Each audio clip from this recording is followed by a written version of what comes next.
va continuer minute de silence pour les religieux. D'accord. Pape François Les minutes de silence pour les religieux. ak le khalife des Layènes. Pape François le khalife des Layènes. Le pape François et le khalife général des Layènes.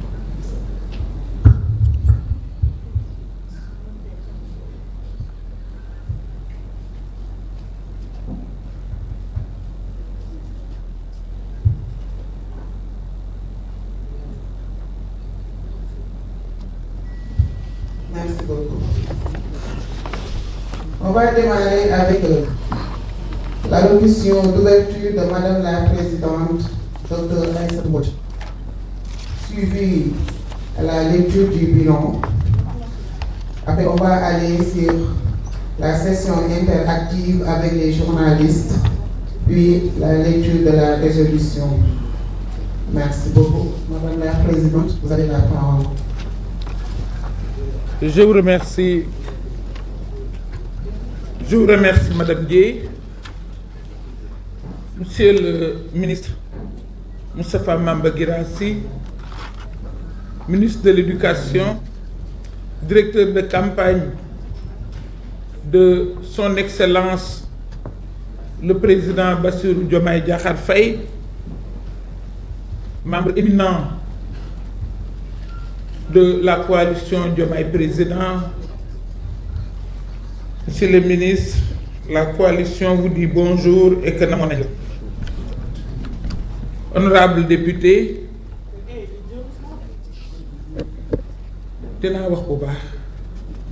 honorable député Marie Mbacké, membre fondatrice de la coalition Diomaye Président, chers leaders, Mesdames, Messieurs les membres de la coalition Diomaye Président, Mesdames, Messieurs les professionnels de la presse, je vous invite, Mesdames et Messieurs, cette fois-ci c'est mon invite, à observer une minute de silence pour nos dizaines de victimes, victimes de la dérive répressive de l'ancien régime, alors qu'ils manifestaient simplement contre l'arbitraire et pour la défense de notre démocratie.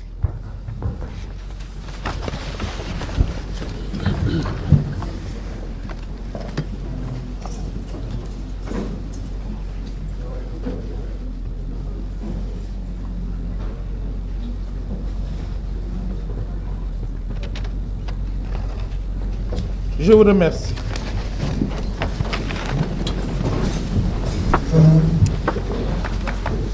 Chers membres de notre grande coalition, si je vous ai invité au recueillement, c'est pour que nous n'oublions jamais toutes ces victimes innocentes à qui nous devons rendre justice. C'est la raison pour laquelle, à la suite du président de PASTEF, les Patriotes et Premier ministre, M. Ousmane Sonko, nous devons saluer la décision rendue par le Conseil constitutionnel à propos de la loi interprétative de la loi d'amnistie votée en mars 2024. En initiant cette proposition de loi interprétative, la seule et unique préoccupation du groupe parlementaire PASTEF les Patriotes est que les exactions, les actes de torture et de tuerie du régime de Macky Sall ne restent impunis. C'est en cela que la décision du juge constitutionnel nous conforte et nous réconforte, nous, membres de la grande coalition Diomaye Président. En rappelant très clairement dans son considérant 31 que l'assassinat, le meurtre, la torture, les actes de barbarie, les traitements inhumains, cruels ou dégradants sont des crimes imprescriptibles qui ne peuvent être couverts par une loi d'amnistie. Le Conseil constitutionnel répond à notre seule et unique préoccupation. Il souligne sans équivoque que leurs auteurs et leurs commanditaires ne resteront pas impunis, contrairement à une certaine opposition, qui, en évoquant avec mauvaise foi manifeste l'amnistie générale, cherche au mieux à faire de la récupération politicienne, au pire à soustraire les auteurs de ces crimes à l'action de la justice. Que dire de ceux qui en parlent alors qu'ils n'ont aucun intérêt à agir? Il y a c'est quelqu'un qui se réclame de la nouvelle opposition. Du temps de F24, les 7 membres de F24 sont là. Quand on a parlé de dénoncer la détention arbitraire des détenus politiques, il a refusé. Il a refusé de se prononcer. Moi, personnellement, j'ai appelé à l'instant l'actuel président qui siégeait au nom de PASTEF pour lui dire le PASTEF a qu'à se retirer de ça s'ils ne veulent pas condamner la détention arbitraire et condamner les réprimandes qui tuaient nos fils. C'est tout récent, c'est un passé très récent. Donc, parlant de cette opposition, d'ailleurs, que reste-t-il de cette opposition désarticulée, en quête de survie, si ce n'est la calomnie, la médisance, la désinformation, la manipulation, la mauvaise foi? Nous ne sommes pas dans le risque de l'invective. Nous sommes dans celui de la responsabilité. Nous opposons la vérité aux manœuvres. Nous opposons la souveraineté aux intérêts masqués. Et nous opposons le projet au bavardage. Car pendant que certains parlent, le Sénégal agit.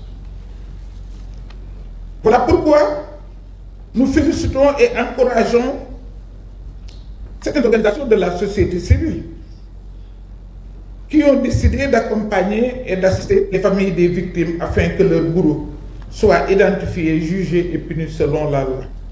C'est cette même obligation de rendre compte qui incombe aussi à tous ceux qui ont profité de leur position privilégiée sous l'ancien régime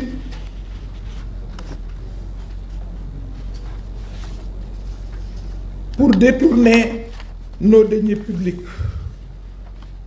ou les milliards destinés au fonds Force Covid. Parlons du dossier fonds Force Covid. Je parle sous le contrôle de mon ami et frère, le ministre Guirassy. Quand le président Macky Sall a reçu tous les partis, parce que c'est après qu'il en a fait du folklore, mais quand il a commencé à se concerter, nous étions partis en tant que parti représenté à l'Assemblée nationale. Et à ce moment-là, il nous avait parlé de loi d'habilitation.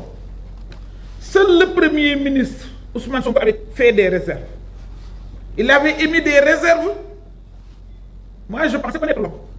Et à partir du moment où l'heure était grave, j'ai dit que si on pouvait, à partir du palais, voter la loi d'habilitation, on allait le faire. Ousmane Sonko, à sa sortie de l'audience, a émis des réserves. Comme il a l'habitude de le faire, en grand visionnaire, il a émis des réserves et il a posé un certain nombre de questions. Nous, ça fait que nous. Aveuglément, on l'a cru. Et on lui a offert sur un plateau d'argent cette loi d'habilitation, monsieur le ministre, à l'Assemblée nationale. Nous étions là à l'accompagner, disant même qu'à chaque fois qu'il nous propose un texte concernant la Covid, nous allons, sans chercher à savoir, nous allons voter le texte. Voilà ce que ça nous a amené. Est-ce que ce n'est pas cela la haute trahison? Je vous lance la question. Dites-moi si ce n'est pas là la haute trahison. Il ne s'agit d'aucun acharnement, ni de règlement de compte politique, encore moins de chasse aux sorcières comme certains veulent le faire. La procédure les concernant est scrupuleusement respectée. Leurs droits leur sont garantis, y compris la présomption d'innocence, comme en témoigne le récent point de presse des procureurs.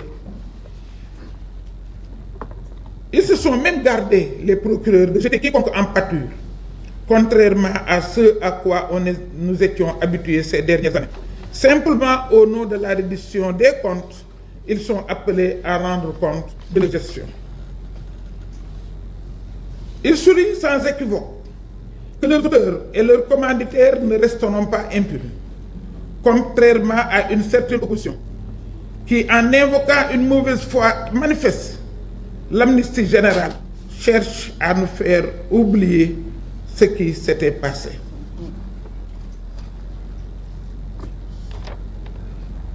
personne, le président est allé jusqu'à dire que, que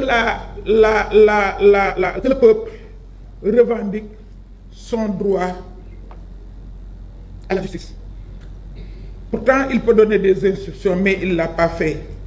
Donc, on ne peut pas suspecter la main de l'exécutif dans ces dossiers concernant les anciens tenants du pouvoir. Au contraire, c'est la première fois qu'on voit une coalition au pouvoir ouvertement ne pas pouvoir interférer dans le fonctionnement de la justice, sous la pression des populations qui réclament un traitement plus rapide de tous ces dossiers. C'est la preuve la plus éloquente de la rupture dans notre système judiciaire. Par ailleurs, l'ancien président qui a permis toutes ces forfaitures n'a qu'à répondre de ses actes. Et nous sommes très à l'aise pour le dire et honorable, vous encourager.